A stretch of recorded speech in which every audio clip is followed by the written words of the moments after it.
Bem, estamos de volta aqui para a segunda parte. Desculpa, Janete, que eu não avisei que já ia fechar 1 minuto, então pode continuar o que você estava falando.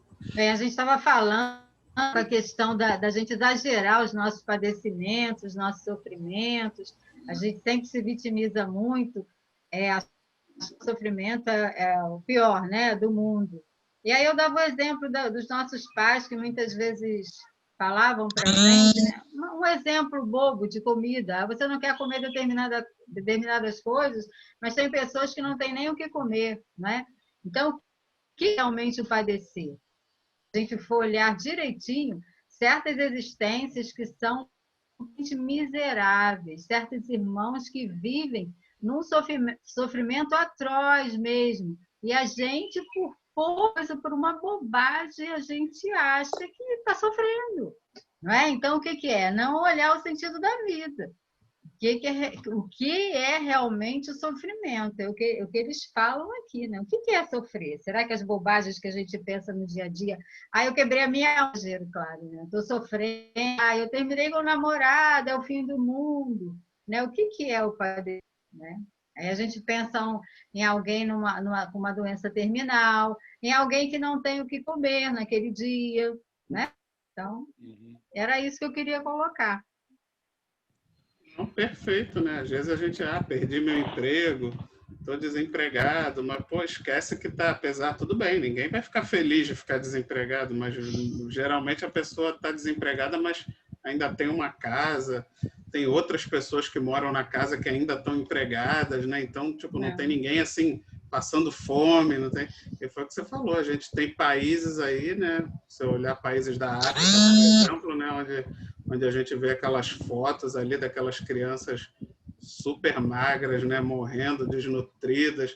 Aí, quando a gente vê aquelas imagens, a gente percebe que a gente não tem problema. A gente não, os nossos, como disse o texto ali, os nossos problemas são igual uma criança que perdeu o brinquedo. Quando você olha os problemas, né, desse exemplo dessas crianças na África, a gente vê que quase qualquer... Não estou aqui para julgar a dor de ninguém, mas eu vou falar por mim. Todas as dores que eu tive na minha vida até hoje é igual uma criança que perdeu o brinquedo perto do que essas pessoas passam nesses países, né, nesses lugares. E até no Brasil mesmo, né, talvez não tão grave quanto é na África, mas também existe muita fome, muita miséria, principalmente nos interiores aí do Nordeste. Dentro das comunidades, aqui mesmo, bem perto da minha casa, a minha sobrinha, ela chegou a dar aula em colégio que era Brizolão, né? Ainda existem alguns fundos. Ela dizia chorando, tia, essas crianças não são pobres, elas são miseráveis. Muitas não tinham nem um sabonete para tomar banho, sabe? Então, aquilo comovia muito a ela, a situação daquelas crianças. A única alimentação que elas tinham era a escola. Então, para a escola para se alimentar, né? Então, o que são os nossos problemas diante de vidas assim, sabe? É muito triste a gente ver coisas assim, que avaliar mesmo as nossas vidas. Por isso que o Emmanuel está falando aí, que a gente devia pensar mais no que é padecer, né? Então, eu vou ler mais aquela frase que a Selma falou, que tem ainda muito a ver com isso, e a gente continua debatendo.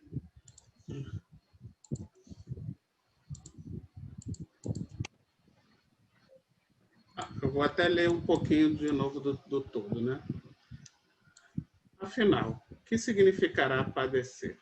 O sofrimento de muitos homens, na essência, é muito semelhante ao do menino que perdeu seus brinquedos.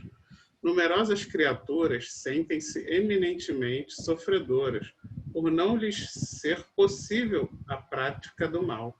Revoltam-se outras porque Deus não lhe atendeu os caprichos perniciosos, né? Então, como a Selma falou, tudo a ver com o que a gente vai complementando, com o que a gente está tratando aqui, né? Como é que Exatamente. pode? Nosso sofrimento, os nossos sofrimentos, como comparando de uma criança, é por capricho, né? Então, são coisas efêmeras, né? E as pessoas ficam aí achando que a maior dor é a dela. né? Sem olhar, sem ver realmente que tem muitos outros sofrimentos que seriam realmente mais sérios, vamos dizer assim, né? Como você falou, não desmerecendo o sofrimento de ninguém, né? Mas você vê que são coisas que mais egoístas do que realmente sofrer mesmo, que seja um sofrimento mesmo, puro coisa de birrinha de criança mesmo, né?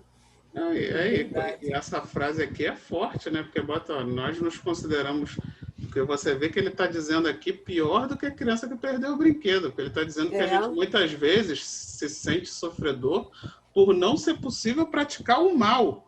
A gente sofre, é terrível mesmo. A gente sofre e fica triste por não poder fazer o mal.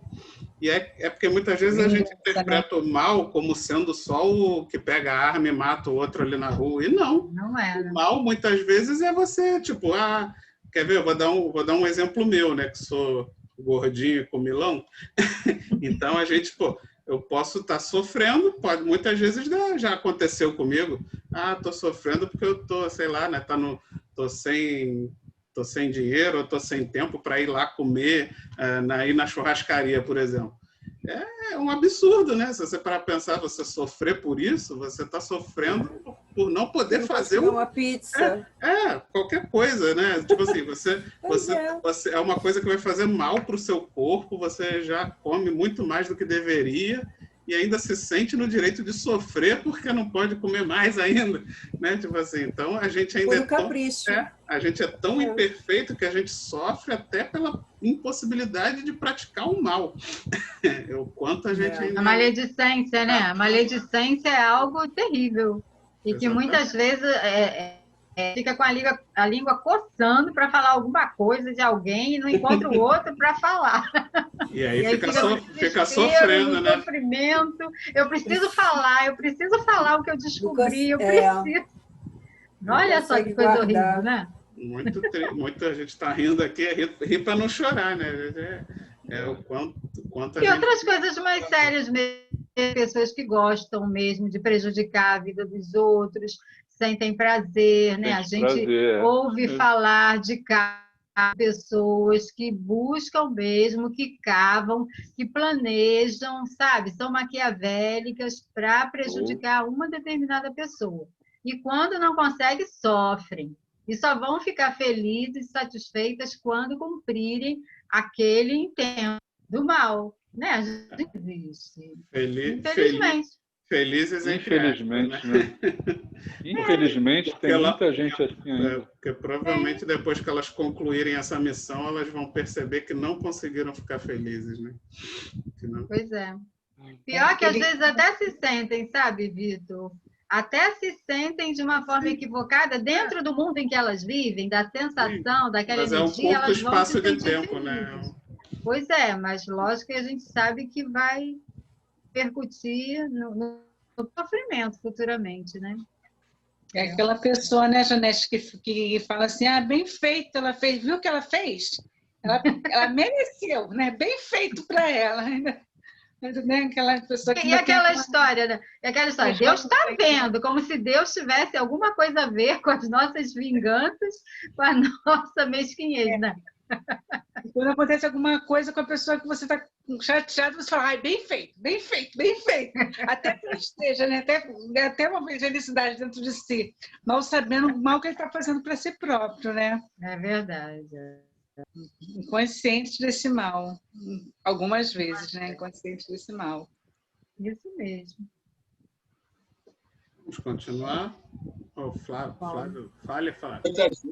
Muitas vezes também a pessoa cai num processo de revolta muito grande, porque ele vê que nada aconteceu, entre aspas, e por enquanto com aquela pessoa, ainda se revolta contra Deus.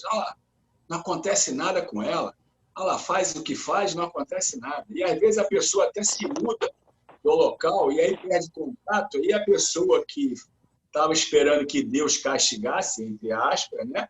E não vai ver mais a pessoa, ainda fica martirizando. Será que aconteceu o que com ela? Ela foi embora. Aí quem fica doente é quem está lá planejando tudo lá, se preocupando com a outra pessoa que foi embora, foi até para outro país, de repente. não sabe, né, o que está acontecendo com a vida dela, mas fica lá.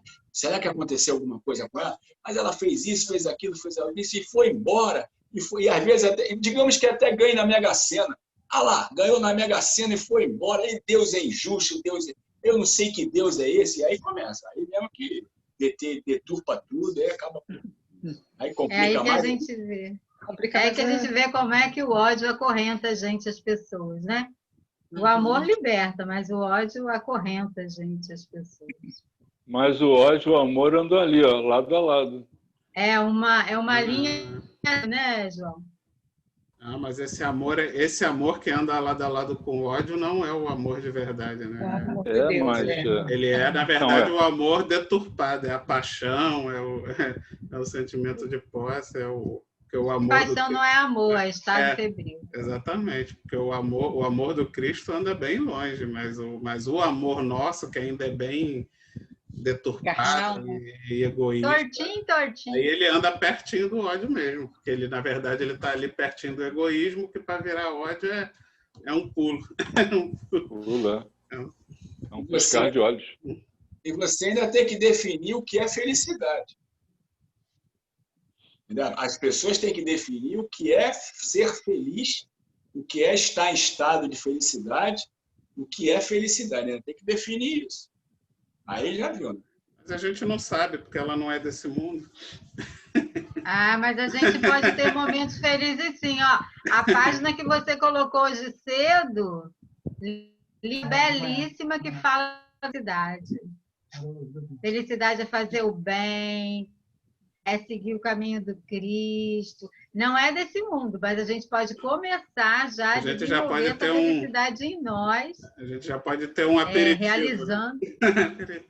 Realizando essas boas obras, gente. Quando você fala para a maioria das pessoas o que é felicidade, a felicidade está vinculada totalmente às coisas materiais. Sim, a ter. É verdade.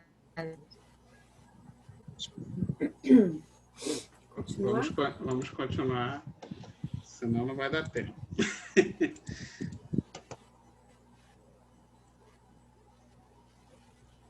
A fim de prestar a devida cooperação ao Evangelho, é justo nos incorporemos à caravana fiel que se pôs a caminho do encontro com Jesus, compreendendo que o amigo leal é o que não procura contender e está sempre disposta à execução da boa tarefa, né? Então, possamos, né? Nós aqui somos essa caravana, né? Somos amigos unidos, estudando, trabalhando juntos e acredito que todos nós aqui estamos procurando não contender, né? Contender acho que é de contenda, né? É de contenda. Aquele grupo que às vezes está sempre brigando, que está sempre... Nós aqui estamos procurando nos melhorarmos, né? Procuramos evoluir em nós os melhores sentimentos para conseguirmos realizar as tarefas do Cristo, né? Juntos a gente vai, um ajudando o outro, um procurando compreender o outro e exatamente fugindo das contendas para que a gente busque esse bem maior. É isso mesmo, é a cooperação que a gente pode dar ao Evangelho é vivenciar esse Evangelho. Essas boas obras, nessa união uns com os outros, né? É olhar a dor do outro, procurar fazer algo em prol. É isso, né? Tentar vivenciar os ensinamentos de Jesus. Isso aí.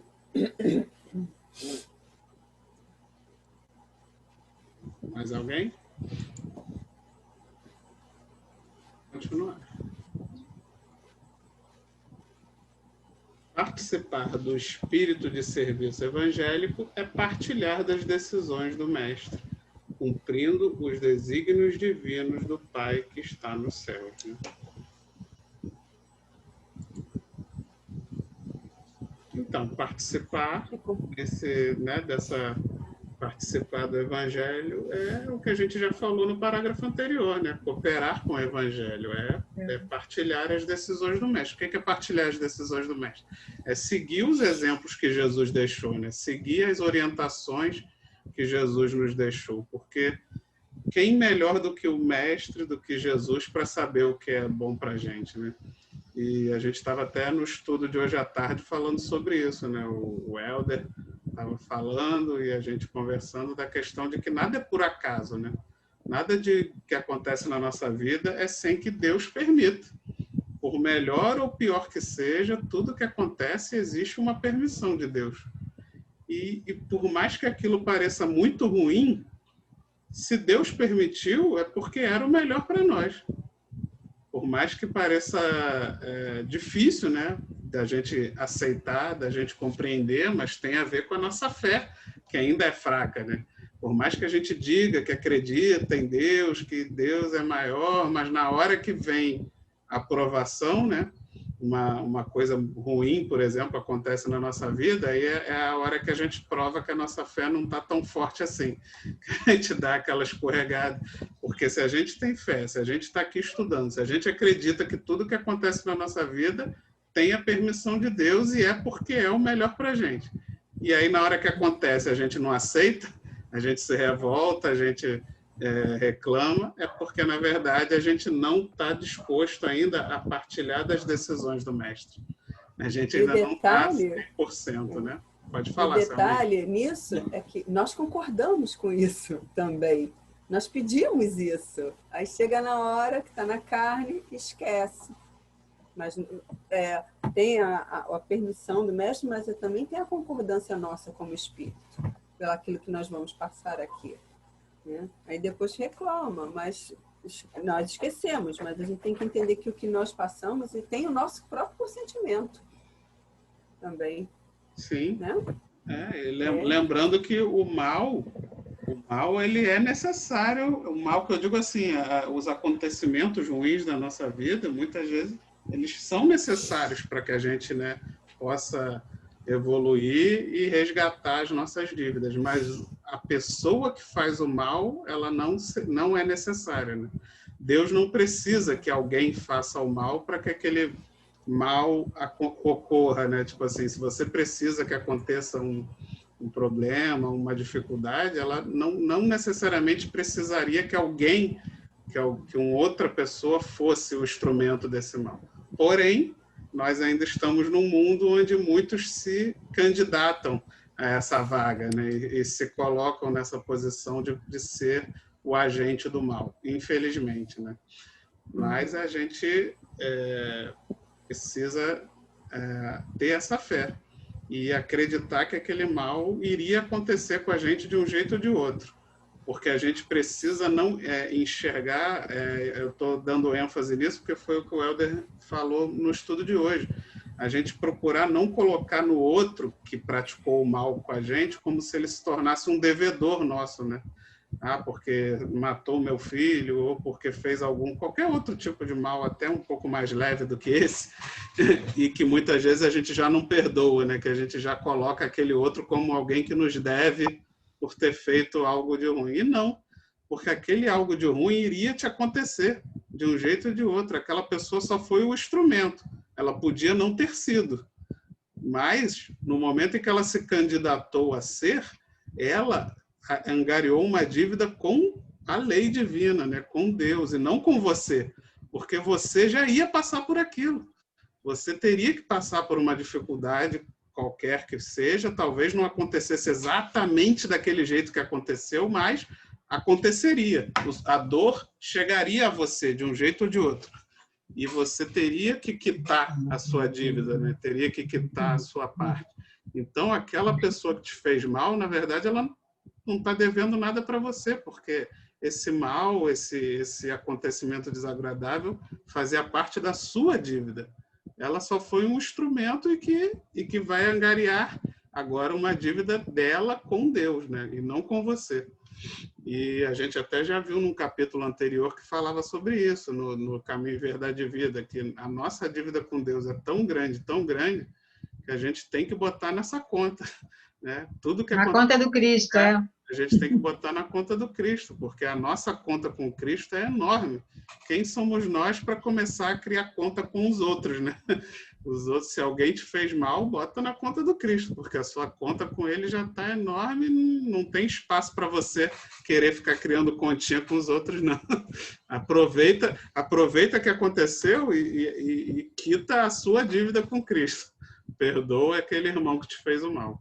Agora, lógico que falando aqui de boca é muito fácil, né? Na prática, realmente, da vivência, quando a gente realmente passa pela provação, é que chega o momento onde cada um de nós vai, talvez, aí enxergar o quanto a nossa fé realmente está forte ou não, né? E aí volta aquela questão lá em cima, né? O que é padecer? Mas, assim, nesse exemplo que você falou, até no caso de um assassinato, muitas vezes o assassino, aquele que desencarna, perdoa, né? Perdoa aquele algoz. Às vezes a gente que fica aqui, que viu uma situação dessa, nossa, aquele que morreu deve estar lá, né, com muito ódio, vai ser um obsessor. Isso depende da evolução, porque muitas vezes se compreende, né? Você está falando que ele teria que partir, não necessariamente, lógico, ninguém nasce para morrer, né? Assassinado, ninguém nasce para matar ninguém, mas se aconteceu isso, aquele que tem já uma determinada evolução, ao regressar ao plano espiritual, ele vai compreender e não vai sentir ódio daquele que fez. Foi como você falou, ele foi um instrumento para que ele desencarnasse, poderia ser de uma forma mais amena, mas foi. Agora, o que praticou o assassinato, esse realmente está se endividando, né, com a lei de Deus. É muito interessante, né? Tudo é uma questão de evolução. A gente lembra foi o Gandhi, né, que foi assassinado, e que ele perdoou ali o assassino dele na hora, né? Parece que perguntaram a ele e ele perdoou. Né? Então, é questão de evolução mesmo, espiritual. Se eu não me engano, foi ele e a filha também, anos depois, a Indira. A filha também foi assassinada? Eu acho que também foi. É o caso do Gandhi bem, que ele foi assassinado e ele perdoou. Quer dizer, perguntaram, ele falou, não tenho por que perdoar. A questão do Cristo. Cristo não se magoou com ninguém, não se ofendeu, porque compreende. A gente é que tem que perdoar ainda, mas aquele que não se ofende não tem por que perdoar. Compreende, né, a situação do outro. E olha que é difícil pra caramba, né, gente? Mas mal comparando, né? Eu entendo que Jesus, quando veio para a Terra, fazendo uma analogia, seria como você vai entrar no rio de piranhas ali, faminta. O que você acha que vai acontecer com você? Devorado, né? Jesus sabia o que ia acontecer com ele, encarnando no planeta Terra, né, na evolução, porque nós éramos piranhas famintas, talvez ainda sejamos até hoje. Mas não precisaria ter sido assassinado, né? Não precisaria, é que nós é que realmente éramos, assim, né? Muito ruins. Não precisaria, entre aspas, foi o que você falou, não precisaria, mas era certo que aconteceria, pelo nosso nível ainda evolutivo, né? Já era certo que ia acontecer, né? Por isso que ele entendeu e compreendeu, e inclusive essa era a missão dele. Ele se dispôs a esse sofrimento que já era certo para deixar o exemplo de amor, que talvez não, que certamente propiciou aí muitos anos de evolução para a gente, que por mais que a gente agora ainda pareça pouco evoluído, mas eu tenho certeza que sem o exemplo do Cristo a gente ainda estaria muito mais atrasado. Estaria muito aquém, com certeza. Oi, Flávio, pode falar. Não? Achei que você tinha tirado o microfone, né? Acho que é a Dulce que quer falar, né, Dulce? Não, que eu acabei de matar um mosquito aqui. Faltam menos de 9 minutos. Vamos terminar aqui. Vamos lá, então, que são 3 frasezinhas, eu já vou ler as 3, então, que são pequenininhas para a gente concluir nesses 10 minutinhos. São essas 3 frasezinhas para fechar. Não temamos, pois o que possamos vir, não temamos, pois o que possamos vir a sofrer. Deus é o Pai magnânimo e justo. Um pai não distribui padecimentos, dá corrigendas e toda corrigenda aperfeiçoa, né? Então, por fim, né, não precisamos temer o nosso sofrer, porque tudo que nos acontece, como a gente falou anteriormente, é para o nosso bem, é para nos corrigir, é para nos evoluir. Nada é com o objetivo de nos fazer sofrer pelo sofrer, né? Tipo assim, não é castigo de Deus para que a gente sofra as consequências, e sim uma corrigenda. O objetivo é sempre que você aprenda com a dor, aprenda com o sofrimento, porque automaticamente você vai sofrer menos. Imagina, se todos nós, né, conseguíssemos pensar no bem, no melhor para o próximo, fazer uma civilização cada vez mais justa e com menos diferenças, né, com mais oportunidades iguais para todos, todos nós, como o planeta, né, como um todo, seria um planeta de menos dor, de menos sofrimento. A gente certamente iria reencarnar mais tranquilo, sabendo que estaria indo para um planeta onde as oportunidades, onde as condições são boas para todos, né? Hoje eu tenho certeza que todo mundo que vai reencarnar na Terra reencarna extremamente preocupado, porque, né, devido às instabilidades e às condições tão problemáticas e diferentes. Mas essas condições problemáticas e diferentes é culpa de quem? É culpa nossa. É culpa nossa como civilização, é culpa nossa como habitantes da Terra que tornamos ela desse jeito, né? Que permitimos que assim seja. Pode falar. É isso mesmo, né? Deus não está distribuindo padecimentos, sofrimentos. E aí volta lá em cima também o que a gente falou, de achar que coisas que acontecem conosco é um sofrimento, é uma coisa do outro mundo. E, na verdade, é só um meio de gente, para que a gente pare, pense, mude uma conduta, né? Acerte um passo aqui e ali. Joana de Ângeles, ela fala muito, né, que a dor é necessária, o sofrimento é opcional. Por isso que a gente exagera muitas vezes. A gente passa por uma dificuldade grande que seja, mas a gente não precisa mergulhar profundamente naquele sofrimento. A gente tem que tirar o ensinamento, né? Tá doendo? Tá doendo. Mas o que eu posso para tirar esse espinho do meu... eu vou tirar o espinho do pé, eu vou colocar um remedinho, vou repousar, mas não vou ficar olhando para o espinho no pé, reclamando, tá doendo, e agora? Eu sou um pobre infeliz, né? Então, tudo é a maneira como a gente encara aquela dificuldade. Sempre lembrando que o Pai, né, que Deus, só quer o melhor para nós. Como os nossos pais terrenos, que muitas vezes nos dão corrigendas para que a gente acerte a nossa conduta, para que a gente mais, Deus, né, permite que a gente passe por esses momentos de dificuldade para a gente despertar e melhorar, né? Não é isso? Uhum.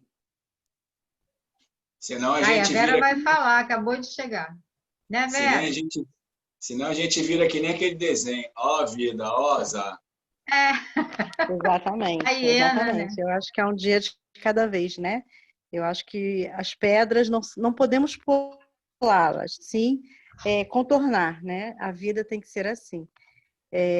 Tem sempre obstáculos e temos que só contorná-las. Perfeito.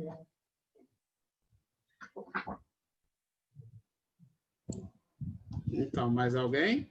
Fala aí, Selma. Selma quer falar. Então podemos concluir com a nossa prece final pelo nosso irmão João, que vai fazer semana que vem o estudo. Então já fica responsável pela prece final. Então vamos lá. Vamos fechar os nossos olhos e agradecer a Jesus por mais essa oportunidade que nós estamos tendo de aprender sobre os seus ensinamentos. Que nós possamos Se não der para colocar em prática, pelo menos tentar pôr em prática. Graças a Deus. Graças a Deus. Graças a Deus. Graças a Deus. Cheguei no finalzinho, mas peguei um pouquinho. Que bom. Está gravando ainda?